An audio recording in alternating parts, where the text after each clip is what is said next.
Hello guys, welcome back to my YouTube channel. Video थोड़ा सा short रखने की कोशिश करूंगा। जैसा कि आपको ऑलरेडी पता है कि नॉट सेट 7 में चेंजेस आए हैं, है ना, एग्जाम पैटर्न वगैरह में। तो बहुत हद तक ये मानता हूँ मैं, या फिर 100% श्योरिटी इस चीज़ की कि आपकी पढ़ाई करने में और आपके टेस्ट देने में भी चेंजेस आए होंगे। आप सिनेरियो बेस्ड क्वेश्चन पे ध्यान दे रहे हैं या फिर ऐसे चीज़ पढ़ रहे हैं जो सिनेरियो बेस्ड सिचुएशन क्रिएट कर सकती है। और एक जगह पे दूसरे जगह पे आप मेंस के पैटर्न की एग्ज़ाम प्रिपरेशन के लिए अलग अलग तरीके की और सिनेरियो बेस्ड टेस्ट दे रहे हैं। 160 क्वेश्चन कर रहे हैं 180 मिनट्स में। इन्हीं सब चीज़ों के बारे में मैं आपको कुछ 2-3 टिप्स देने के लिए आया हूँ। सबसे पहली चीज़ कि आपका टाइम मैनेजमेंट का बहुत प्रॉब्लम आ रहा होगा, क्योंकि 160 क्वेश्चन सॉल्व करना, वो भी सिनेरियो बेस्ड, और उसके बाद वो 180 मिनट के लिए करना है, यानी कि 3 घंटा अप्रॉक्सीमेटली आपके 2.5 से 3 घंटा तो उसी में जाएंगे। उसके बाद उसका सोल्यूशन देखने में आधा घंटा। ठीक है, तो I am here to talk about the time management. And second thing, 160 question continuation में करना, 40 मिनट, 40 इस तरीके से। So you will have to face concentration problem. आपका कंसंट्रेशन प्रॉपर तरीके से मेंटेन नहीं रह रहा होगा। ये तो डेफिनेटली है, ये सभी के साथ हो रहा है, सिर्फ आपके साथ नहीं हो रहा है, मेरे साथ भी हो रहा है। So before this change what was exactly happening, आप एक प्री दे रहे थे 1 घंटे के लिए, एक मेंस दे रहे थे अगेन 1 घंटे के लिए, और एक सब्जेक्ट वाइज टेस्ट दे रहे थे 1 घंटे के लिए। अगर तीनों का सोल्यूशन पकड़ के भी चलते 1 घंटे के लिए दे रहे, तो ऐसा टोटल करके आपके 4 घंटे जा रहे थे। पर अभी कैसा हो रहा है, अगर आप 3 घंटे की टेस्ट दे रहे हैं, कौन सी, मेंस, उसके बाद प्री, उसके बाद सब्जेक्ट वाइज, तो 3, 4, 5, और उसके बाद और 1 घंटा सॉल्यूशन के लिए। और क्वेश्चन ज़्यादा है तो सॉल्यूशन को हो सकता है कि मेंस के सॉल्यूशन, मेन के क्वेश्चन ज़्यादा है तो हो सकता है उसके सॉल्यूशन देखने के लिए आपको थोड़ा और ज़्यादा टाइम लगे।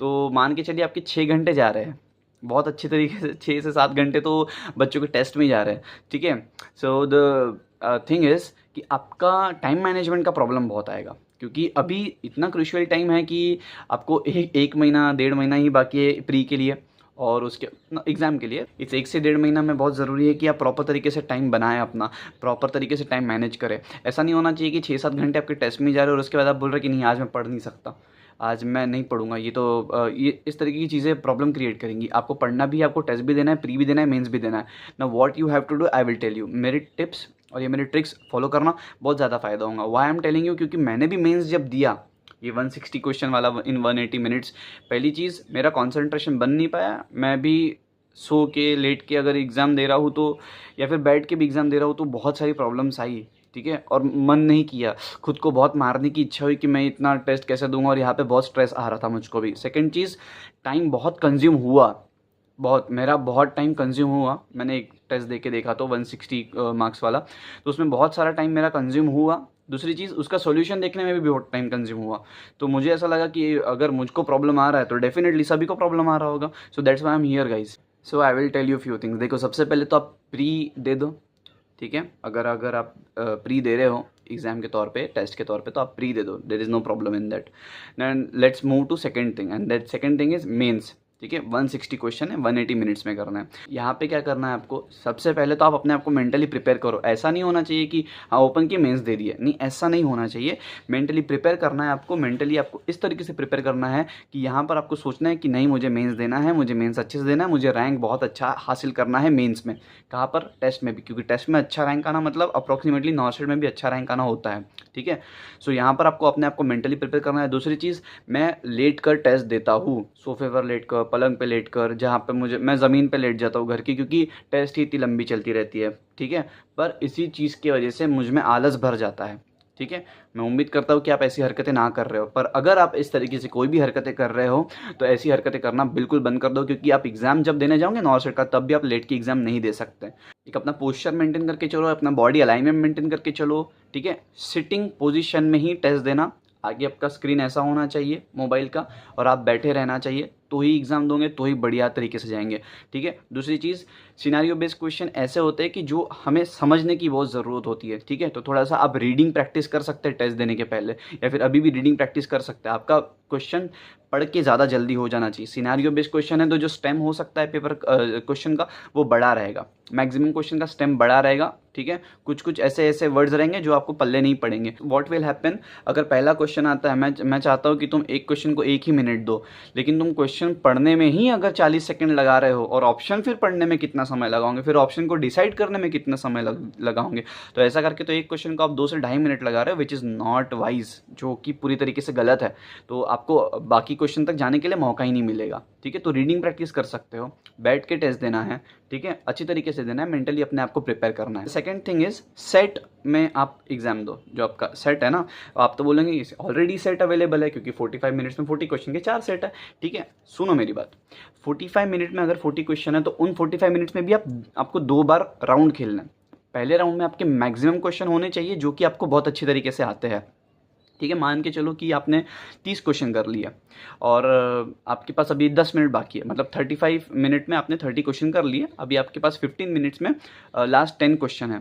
तो वो 15 मिनट्स को उन 10 क्वेश्चन के लिए इस्तेमाल कर सकते हैं आप सेकेंड राउंड में। और ये 10 क्वेश्चन ऐसे रहेंगे जिनके क्वेश्चन के आंसर आपको आते नहीं है, या फिर आपको गैस करना है, या फिर इसके यहाँ पर आपको कैलकुलेशन करना है, या फिर थोड़ा सा समय चाहिए। तो आपके पास समय है ना 15 मिनट का, तो कर सकते हैं। अगर आपने यहाँ पर 5 भी क्वेश्चन कर लिए तो 35 क्वेश्चन आपके हो जाते हैं, ठीक है। ऐसा नहीं होना चाहिए कि आपने क्वेश्चन 1 से लेकर गए क्वेश्चन 40 तक गए, ठीक है, टाइम ही खत्म हो गया और फिर आपने सबमिट कर दिया, फिर आपका टाइम अप हो गया। ऐसे करोगे ना तो हर एक सेट में आपका टाइम मैनेज हो जाएगा। और दूसरी चीज़, टाइम मैनेजमेंट होने के बाद आपका रैंक भी बहुत अच्छा आएगा क्योंकि आपका पॉजिटिव आंसर ज़्यादा रहेंगे ना। This is completely basic thing. Next चीज़ आती है सॉल्यूशन देखने की। तो प्री का सॉल्यूशन देख रहे हो या मान के चलो मेंस का सॉल्यूशन देख रहे हो, इट डजेंट रियली मैटर। तो होता क्या है, देखो, अगर मैं प्री या किसी पर्टिकुलर टेस्ट का अगर मैं सॉल्यूशन देख रहा हूँ तो जो चीज़ मुझे ऑलरेडी पता है, ठीक है, जैसे मुझे प्लेसेंटा प्रीविया के बारे में ऑलरेडी नॉलेज है या फिर अब्रोशो प्लेसेंटा के बारे में मुझे ऑलरेडी नॉलेज है, तो मैं उसको लिखूंगा नहीं। Why? Because I already know the information, because I already have information in my brain. Okay, and the next thing is irrelevant चीज़ों को कभी नहीं लिखना। इररिलेवेंट चीज़ मतलब अगर समझो कोई out of topic, out of syllabus question पूछा जा रहा है तुमसे, ठीक है, जैसे प्री में आप जो नॉन नर्सिंग पार्ट होता है उसके बारे में हमेशा तो नहीं लिख सकते ना। जैसे कोई डायग्राम आ गया उसके बारे में आंसर बताओ बोले तो वो तो इररिलेवेंट हो गया, तो आता है या नहीं आना है वो तो गॉड नोज, ठीक है। तो उन सब चीज़ों को लिखेंगे नहीं, तो 2 चीज़ों को लिखना नहीं है। Different thing is last thing and that is subject wise test. देखो, this is going to be little controversial, ठीक है। मैं ऐसी इस तरीके की एडवाइस देता हूँ नहीं जो मैं देने जा रहा हूँ, but listen very carefully. Subject wise test वही देना जो तुम्हें लगता है तुम्हें देना चाहिए। एग्जाम्पल के तौर पे अगर रिसर्च का टेस्ट आता है तो रिसर्च का टेस्ट मत दो, मैनेजमेंट का आता है तो मैनेजमेंट का मत दो, ठीक है। हाँ, आप सोल्यूशन देख सकते हैं पर टेस्ट देने की ज़रूरत नहीं है, इसमें बहुत ज़्यादा टाइम वेस्ट हो जाएगा आपका ऐसे माइनर सब्जेक्ट्स के लिए। या फिर अगर नॉन नर्सिंग का पार्ट आता है, ऐसा कोई क्वेश्चन, ऐसा कोई 100 मार्क्स का टेस्ट आ गया जिसमें मैथमेटिक्स है है ना, या जीके, ज्योमेट्री, हिस्ट्री है, और वो बोले कि चलो ये टेस्ट सॉल्व करो, तुम्हारा प्री के लिए इंपॉर्टेंट रहेगा, तो इसका सोल्यूशन देख लेना डायरेक्ट, इसको अटेम्प्ट मत करना। क्यों? क्योंकि सॉल्यूशन देख लोगे फ़ायदा हो जाएगा, और अगर तुम इसको अटेम्प्ट करोगे तो तुम्हारा टाइम का बहुत सारा प्रॉब्लम हो जाएगा। उसी टाइम में अगर आप कोई मेजर सब्जेक्ट करते हो ना तो वो ज़्यादा बेनिफिशियल रहेगा आपके लिए। Last thing which I will tell you guys, देखो मैंने उस दिन मेंस दिया तो सीधी सी बात है, अगर मैंने मेंस दिया तो मेरा रैंक आएगा। तो देखो, आपको मैंने यहाँ पे एक इमेज अप्लाई किया हो या फिर इमेज ऐड किया हो जिसमें मेरा रैंक दिख रहा है तुमको, है ना। तो सीधी सी बात है, अभी now you must be wondering कि भाई इमेज का, इमेज तो नहीं दिख रही। तो सीधी सी बात है, इमेज मैंने अप्लाई ही नहीं किया, इमेज मैंने दिया ही नहीं हो। क्यों नहीं दिया हो? Because this is my point, यही मेरा पॉइंट है कि किसी को भी अपना टेस्ट का रिजल्ट ना बताए। ऐसा बिल्कुल हो सकता है कि आपके साथ आपके बहुत सारे दोस्त भाई लोग एग्ज़ाम दे रहे हैं या टेस्ट दे रहे हैं, ठीक है। तो होता क्या है, आप दोनों में जाने अनजाने में कंपटीशन बिल्डअप हो जाता है। Even though it is a healthy competition, ठीक है, but it doesn't remain a healthy competition. क्योंकि अगर तुम्हारा रैंक अच्छा आ रहा है मेंस में, मान के चलो अगर तुम्हारा 1000 रैंक आया है मेंस में, ठीक है, और वो बंदे का 18,000 आया या 15 या 10,000 आया या 7-8 हज़ार आया, तो बंदा डायरेक्टली इनडायरेक्टली तुमको अपने आप से कंपेयर करेगा, उसको बुरा लगेगा, तुमको अच्छा लगेगा। कभी उसका रैंक अच्छा आएगा तो तुमको बुरा लगेगा। इसलिए अपना, जिस तरीके से मैंने यहाँ पर कोई भी इमेज डिस्प्ले नहीं किया, अपना रैंक तुमको बताया नहीं, ठीक है, उसी तरीके से तुम भी अपना रैंक बताओ मत।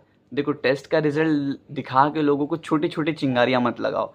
नॉर्सेट का रिजल्ट दिखा के उनकी आंख में और उनकी पिछवाड़े में आग लगा देना, ठीक है। कभी कभी मन की बातें यहाँ तक आ जाती है, I am extremely sorry for that.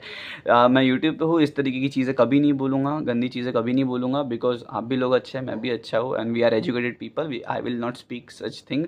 So at the end of the video I will only say that कि अगर आपको टिप्स एंड ट्रिक्स समझी है तो बस यही है। मेंस दो, प्री दो, सब्जेक्ट वाइज अगर जमता है तो दो, सॉल्यूशन अच्छी तरीके से निकालो, जल्द से जल्द सॉल्यूशन निकालो, शॉर्ट नोट्स निकालो, टाइम मैनेज करो, ठीक है। टेस्ट ज़्यादा रैंक वगैरह किसी को ज़्यादा बताओ मत, ठीक है, चुपचाप अपने आप में रखो, बुरा भी आता है तो भी अपने आप में रखो, अच्छा भी आता है तो भी अपने आप में रखो, it is completely okay, no problem in that. Again अगर इसके अलावा कोई प्रॉब्लमेटिक रूमर्स जो फैल रहे हैं, I don't exactly know and you shouldn't exactly know that, ठीक है, आपको भी जानने की ज़रूरत नहीं है। अगर कुछ रूमर्स फैल रहे हैं देन कम्प्लीटली इग्नोर देम, बिल्कुल भी उनके ऊपर ध्यान देने की ज़रूरत नहीं है। Focus on your self only, that's it, that is the ultimate goal. ध्यान रखो अपना अच्छी तरीके से और जितना हो सकता है उतना पढ़ाई पे ध्यान दो। And if you need any kind of help, comment sections are open for you, comment करो, पूछो मुझको and I will reply you. Okay guys, bye bye, thank you.